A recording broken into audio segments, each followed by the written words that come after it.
Slick back. No, no, slick back. That's what I said. Slick back. No, nigga, I'm a pimp named Slick back. Pimp named Slick back. Pimp named, pimp named. Slick back. Nigga, are you deaf? I'm a pimp named Slick. Assalamualaikum warahmatullahi wabarakatuh. Perkenalkan, nama saya Sela Erinda Pratama dengan NIM B1B1222096.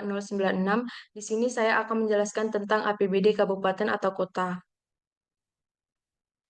Langsung saja, yang pertama yaitu pengertian APBD. APBD adalah singkatan dari Anggaran Pendapatan dan Belanja Daerah, yang artinya anggaran dan pendapatan belanja daerah ini adalah rencana anggaran yang menguraikan pendapatan yang diharapkan dan pengeluaran diusulkan dari suatu pemerintah daerah seperti kabupaten atau kota yang ada di Indonesia. Selanjutnya saya akan menjelaskan struktur APBD kabupaten atau kota. Yang pertama ada pendapatan daerah. Pendapatan daerah ini meliputi ada pendapatan asli daerah, dana perimbangan, lain-lain pendapatan daerah yang sah. Pendapatan daerah merupakan unsur yang penting dalam anggaran pendapatan dan belanja daerah atau APBD, karena merupakan sumber penerimaan yang dapat digunakan untuk pemenuhan kebutuhan keuangan di daerah. Pendapatan daerah menurut Peraturan Pemerintah Nomor 12 Tahun 2019 tentang pengelolaan keuangan daerah adalah semua hak daerah yang diakui sebagai penambah nilai kekayaan bersih dalam periode tahun anggaran berkenan. Berdasarkan pengertian tersebut, pendapatan daerah merupakan unsur yang penting dalam anggaran pendapatan dan belanja daerah atau APBD karena merupakan penerimaan yang dapat digunakan untuk pemenuhan kebutuhan keuangan di daerah. Selanjutnya ada pendapatan asli daerah atau PAD. Pendapatan asli daerah juga berperan untuk melaksanakan perencanaan pemerintah daerah sebagai upaya untuk mengembangkan pembangunan dan meningkatkan perekonomian suatu daerah. Unsur-unsur pendapatan daerah meliputi pendapatan asli daerah atau PAD, pendapatan transfer dan lain-lain, pendapatan daerah yang sah.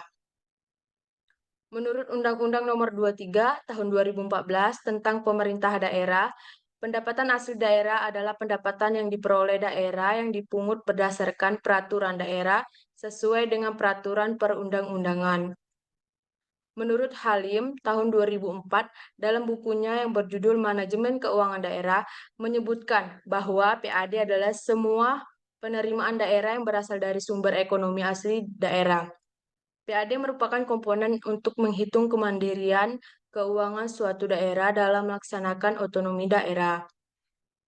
Semakin tinggi penerimaan PAD suatu daerah, maka tingkat kemandirian akan semakin besar sehingga ketergantungan transfer dari pemerintah pusat maupun pemerintah daerah lainnya menjadi menurun. Peningkatan PAD menunjukkan semakin tinggi keberhasilan daerah mengelola sumber-sumber penerimaan di daerah. Sumber-sumber PAD berasal dari pajak daerah. Pajak daerah menurut Undang-Undang Nomor 1 Tahun 2022 tentang hubungan keuangan antara pemerintah pusat dan pemerintah daerah adalah kontribusi wajib kepada daerah yang terutang oleh orang pribadi atau badan yang bersifat memaksa berdasarkan undang-undang dengan tidak mendapatkan imbalan secara langsung dan digunakan untuk keperluan daerah bagi sebesar-besarnya kemakmuran rakyat. Pemerintah daerah memiliki hak untuk menarik pajak daerah sesuai dengan ketentuan perundang-undangan, sehingga apabila wajib pajak tidak melunasi maka akan dianggap sebagai utang pajak. Untuk ketertiban wajib pajak dalam membayar pajak daerah, maka diberlakukan sanksi administrasi berupa denda pajak bagi pajak terutang yang dibayar melewati batas waktu pembayaran. Jenis-jenis pajak yang dikelola pemerintah kabupaten atau kota. Yang pertama ada pajak bumi dan bangunan pendesaan dan perkotaan atau PBB P2.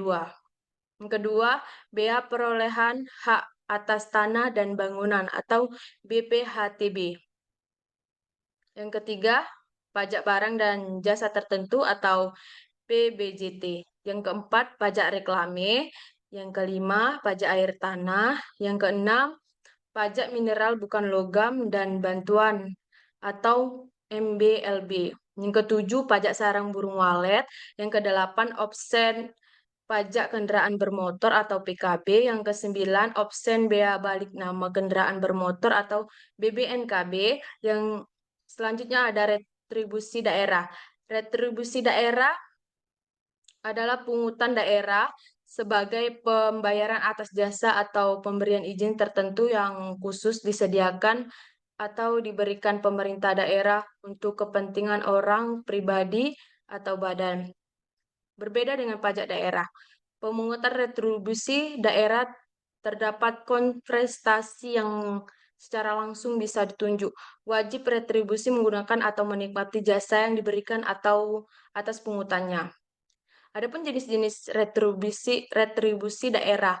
Yang pertama itu jenis retribusi jasa umum. Jenis retribusi jasa umum ini meliputi yang pertama pelayanan kesehatan, pelayanan kebersihan, pelayanan parkir di tepi jalan umum, pelayanan pasar, pengendalian lalu lintas. Yang kedua, jenis retribusi jasa usaha.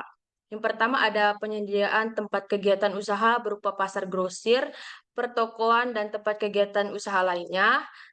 Yang kedua, selanjutnya penyediaan tempat pelelangan ikan, ternak, hasil bumi, dan hasil hutan, termasuk fasilitas lainnya dalam lingkungan tempat pelelangan.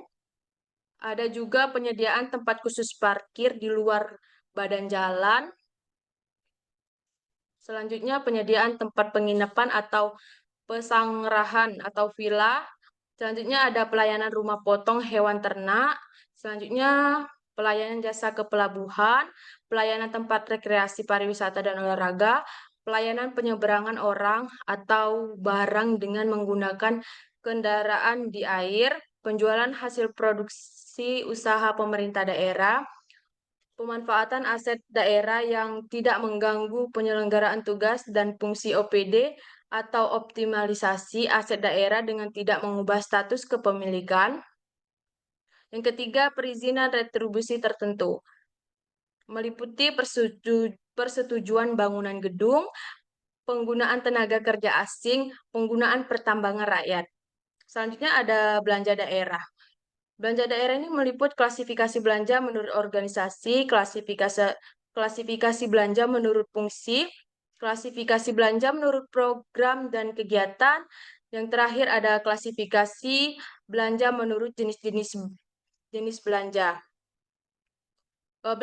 Belanja daerah sendiri adalah semua kewajiban daerah yang diakui sebagai pengurangan nilai kekayaan bersih dalam periode tahun anggaran yang bersangkutan, UU nomor 33 tahun 2004.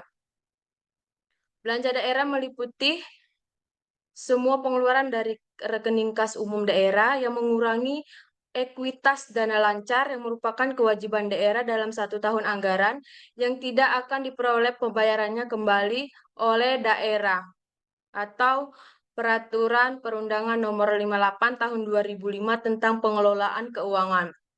Terbitnya Peraturan Pemerintah Nomor 12 Tahun 2019 tentang Pengelolaan Keuangan Daerah dan dijabarkan dalam Peraturan Menteri Dalam Negeri Nomor 77 Tahun 2020 tentang Pedoman Teknis Pengelolaan Keuangan Daerah berpengaruh terhadap belanja daerah pada penyusunan APBD yang dimulai diimplementasikan pada tahun anggaran 2021.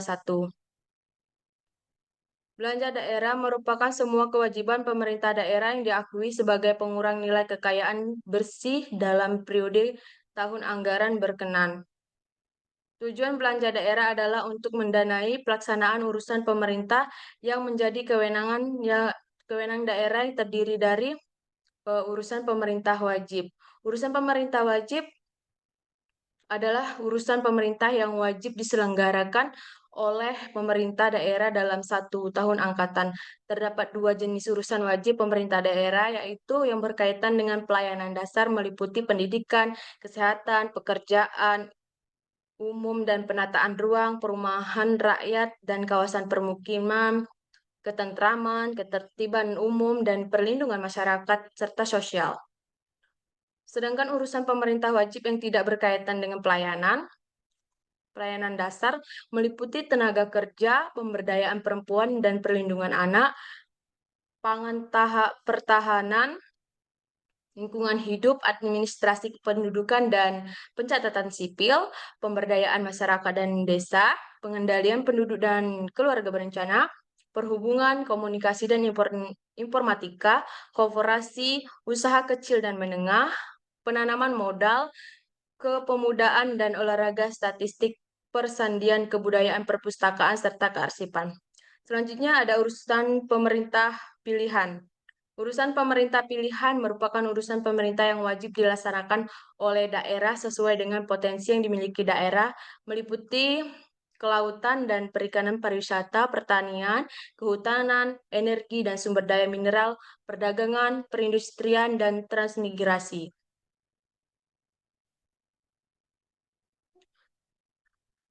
Belanja daerah menurut Perundang-undangan Nomor 12 Tahun 2019 tentang pengelolaan keuangan daerah meliputi belanja pegawai. Belanja pegawai digunakan untuk menganggarkan kompetensi yang diberikan kepada kepala daerah atau wakil kepala daerah, pemimpin atau anggota DPRD, dan pegawai ASN, serta dianggarkan pada SKPD yang bersangkutan.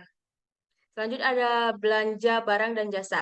Belanja barang dan jasa digunakan untuk menganggarkan pengadaan barang atau jasa yang nilai manfaatnya kurang dari 12 bulan termasuk barang atau jasa yang akan diserahkan atau dijualkan kepada masyarakat atau pihak ketiga dalam rangka melaksanakan program dan kegiatan pemerintah daerah.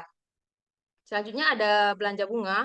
Belanja bunga ini digunakan untuk menganggarkan pembayaran bunga utang yang digunakan atas kewajiban pokok utang berdasarkan perjanjian pinjaman.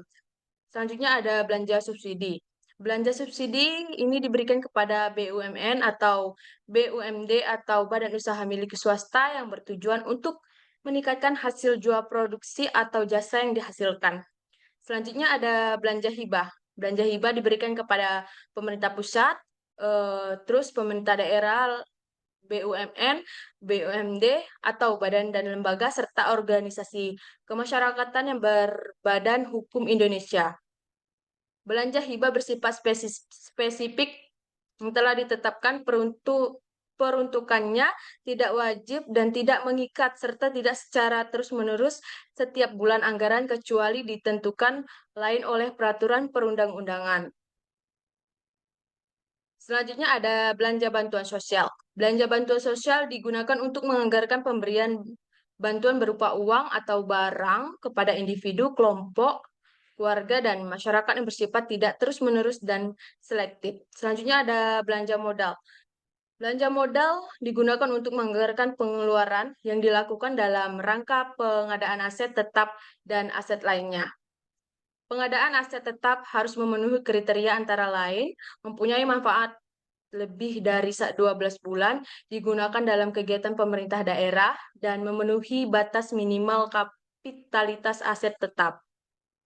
Selanjutnya ada belanja bantuan keuangan. Belanja bantuan keuangan diberikan kepada daerah lain dalam rangka kerjasama daerah, pemerataan peningkatan kemampuan keuangan, dan tujuan tertentu lainnya. Yang terakhir ada belanja tidak terduga. Belanja tidak terduga merupakan pengeluaran atas anggaran beban APBD dalam keadaan darurat, termasuk keperluan mendesak serta pengembangan atas kelebihan pembayaran atas penerimaan daerah pada tahun-tahun sebelumnya.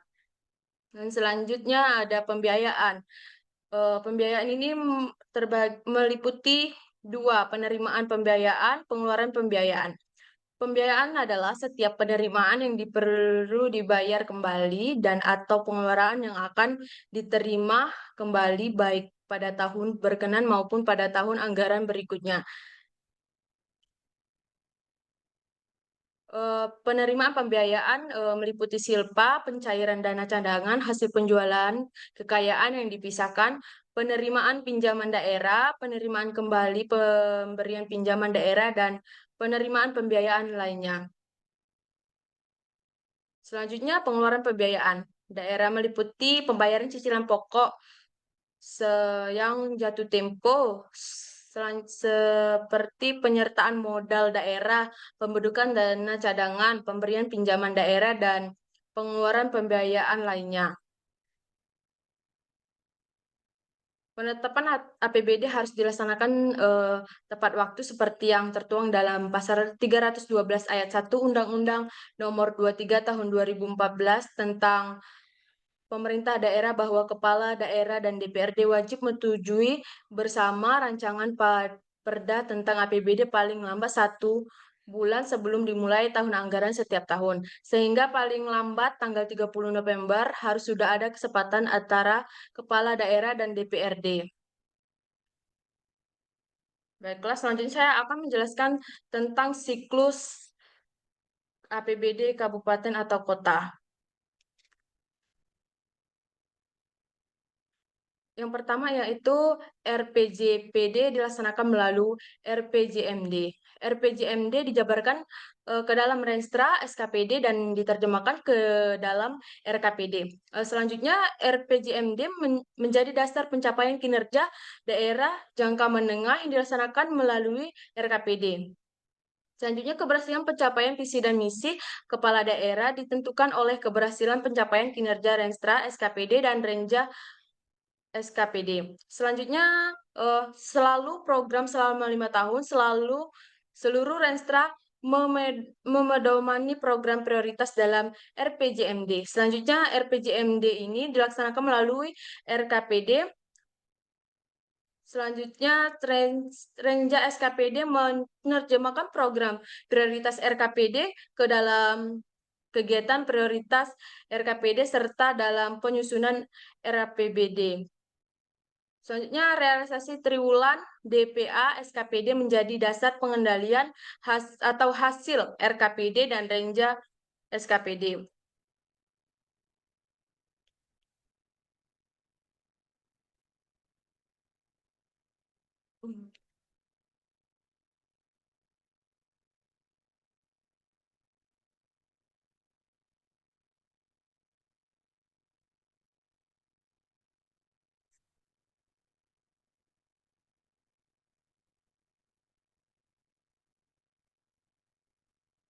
Jadi di sini saya akan menjelaskan mengenai siklus penyusunan APBD tersebut.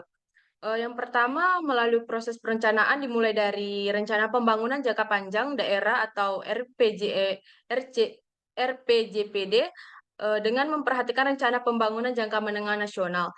RPJPD merupakan dokumen perencanaan pembangunan daerah untuk periode 20 tahun yang digunakan sebagai acuan dalam penyusunan rencana pembangunan jangka menengah daerah atau RPJMD untuk setiap jangka waktu 5 tahun.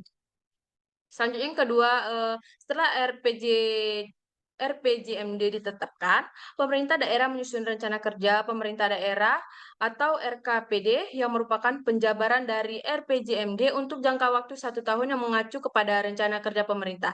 Kepala daerah berdasarkan RKPD menyusun rancangan kebijakan umum atau APBD. Yang ketiga, rancangan kebijakan umum APBD yang telah dibahas kepala daerah bersama DPRD selanjutnya disepakati menjadi kebijakan umum APBD atau KUA. Selanjutnya, berdasarkan kebijakan umum APBD yang telah disepakati, pemerintah daerah dan DPRD membahas rancangan prioritas dan platform agar sementara PPAS yang disampaikan oleh kepala daerah. Yang kelima, kemudian kepala daerah menerbitkan pedoman penyusunan rencana kinerja atau kerja dan anggaran RKA.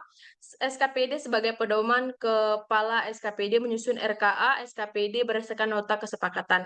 Yang keenam, setelah RKA SKPD dibuat, selanjutnya adalah penyusunan rencana perundangan daerah tentang APBD dan rancangan peraturan kepala daerah tentang APBD.